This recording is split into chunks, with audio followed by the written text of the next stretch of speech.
जिन औरतों से तुम्हारे बाप दादा ने निकाह किया हो उनसे निकाह न करना, मगर जाहिलियत में जो हो चुका सो हो चुका।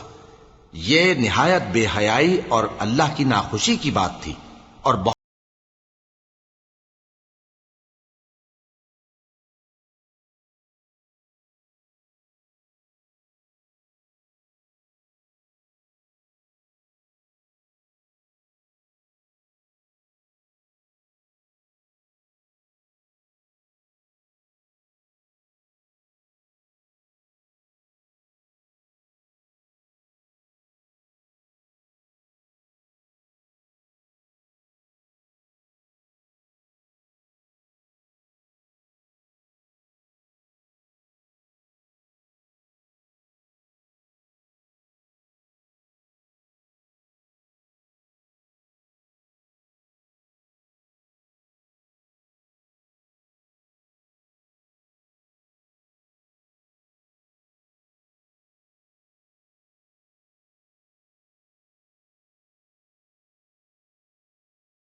तुम पर तुम्हारी माएं और बेटियां और बहनें और फूफियां और खालाएं और भतीजियां और भांजियां और वो माएं जिन्होंने तुमको दूध पिलाया हो, और रिजाई बहनें और सासें हराम कर दी गई हैं।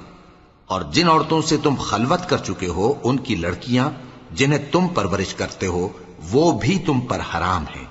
हां, अगर उनके साथ तुमने खलवत न की हो तो उनकी लड़कियों के साथ निकाह कर लेने में तुम पर कुछ गुनाह नहीं। और तुम्हारे सुलभी बेटों की औरतें भी और दो बहनों का इकट्ठा करना भी हराम है, मगर जो हो चुका सो हो चुका। बेशक अल्लाह बख्शने वाला है, बड़ा मेहरबान है।